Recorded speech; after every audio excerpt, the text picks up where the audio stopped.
Hey loves, welcome back to Untamed Ember, the place where we strip away shame, unlearn what we've been told about pleasure, and dive into the delicious world of self-discovery.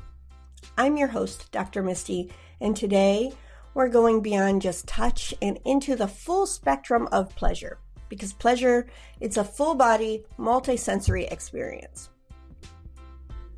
Let's look at some ideas. The scent of someone's skin, the sound of a whisper in your ear, the way silk, leather, or bare skin feels against yours.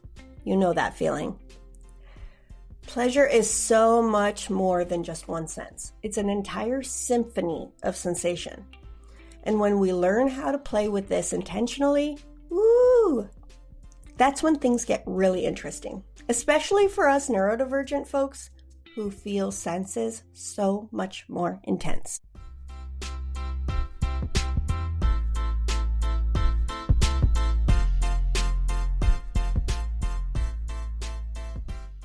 So today, we're talking about Sensory Play 101, how different sensory experiences shape desire, how to experiment with sensation safely, and why your brain absolutely loves a little variety. Let's dive in. Let's start with a little thought experiment. Picture someone lightly grazing their fingertips over your skin. Now imagine that same touch, but with ice. Now, imagine it with warm breath instead. Same location, same pressure, but completely different sensations, completely different temperatures. That's because your brain processes touch differently depending on the context. And not just touch, all of your senses contribute to how you experience pleasure. Let's break it down. Sight, the right lighting, the way someone looks at you, the colors, the movements, visual clues that turn you on. Sound, the tone of a voice, the way someone breathes, the sound of fabric against skin.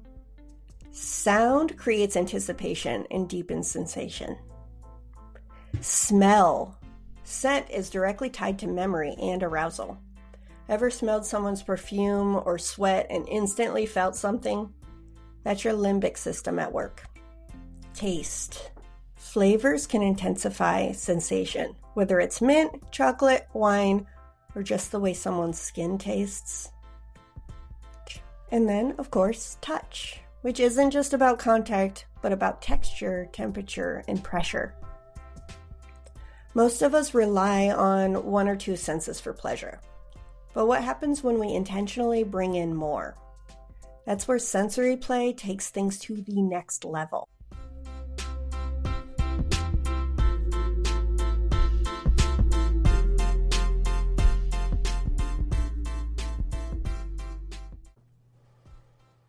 Okay, time to nerd out for a second. Did you know that your nervous system has different types of touch receptors? Some are designed for deep pressure, like a firm grip or a weighted blanket. Others respond to light, slow touch, like the way fingertips graze skin. And some pick up temperature changes, which is why hot and cold sensations feel so different. Your brain creates novelty. When you introduce a new sensation, your brain pays more attention. This is called sensory contrast. Switching between light and deep pressure, brain wakes up. Playing with warm and cool, brain is intrigued. Changing textures, brain is like, ooh, what's happening here? This is why mixing sensation keeps pleasure from becoming routine. Your brain literally processes pleasure as more intense when it experiences contrast. Now, if you're wondering, okay, but how do I figure out which sensations work best for me? I got you. Over on Patreon, I've got a sensation mapping worksheet for this episode. And it's basically a hands-on guide to figuring out how different textures, temperatures, sounds, and even scents impact your pleasure. There's a whole sensory play experiment where you get to try different sensations and track your reactions. Plus, a sensory deprivation challenge to see what happens when you take senses away. If you want to geek out on sensation and actually practice this stuff, the link is in the show notes. You're going to love it. All right, let's get into how to actually play with sensation. Whether you're exploring solo or with a partner or partners, these are some easy and super fun ways to experiment. The first one is temperature play. Run warm breath over damp skin. Try ice cubes on the back of the neck, the inner wrists, or the thighs. Use a warmed up massage oil for contrast. The second one is texture play. Silk, lace, leather, faux fur. Different textures change how touch feels. You can try a soft feather versus a firm hand. Your brain will love the contrast. Try to run a piece of jewelry or metal or beads over the skin for a cooler sensation. The third one is sensory deprivation. A blindfold can make every touch feel more intense. Noise-canceling headphones can make you hyper-aware of physical sensation.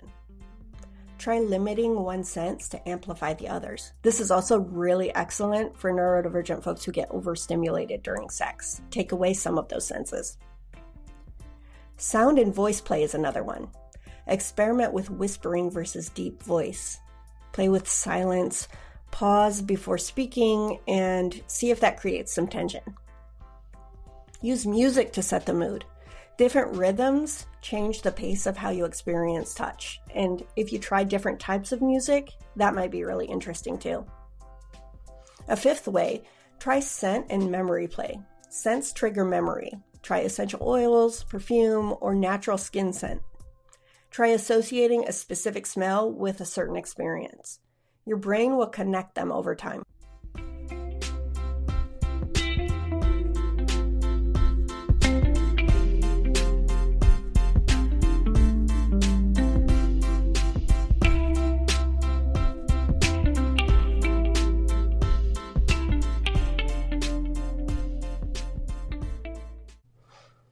Okay, so sensory play is hot, but let's talk about doing it safely. This is really important, especially whenever you have a neurodivergent partner that might get overstimulated. You don't want to push them into dissociation. So the first thing, pay attention to sensory overload. If something isn't enjoyable, back off. Listen to your body. Overstimulation is real, and different people have different thresholds. So really start to pay attention to yours. This is a great way to experiment so you can start to learn this about yourself. The second one, communication preferences. What feels good to one person might feel too intense to someone else. Ask first. Always make sure you have consent. The third thing, take your time. Sensory play is best when it's slow and intentional. No rushing, just exploration. Pleasure should always feel safe and enjoyable, so honor what feels best for your body and listen to your partner's needs.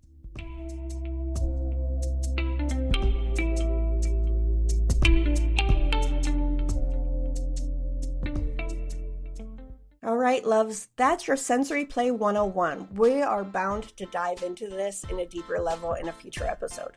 So for now, I want to know, which sense is your favorite when it comes to pleasure? Are you all about touch, or do you do things like scent or sound to just play it up a little bit? Do you ever take away some of your senses just to see what that experience is like? Follow the Untamed Ember socials on Instagram, Facebook, TikTok, and YouTube, and check out our Patreon for the worksheets I mentioned. DM me on our socials, leave a comment, or tag me in your stories. I love hearing how you explore. And if you're ready to dive deeper into pleasure, sensory play, unlearning all the rules that don't serve you, come join the Untamed Ember community. The link is in the transcript. If you like this episode, I would love it if you start to help me build up this community since our podcast is new. Subscribe, leave a review, share it with someone who needs to hear it. Until next time, loves, stay untamed.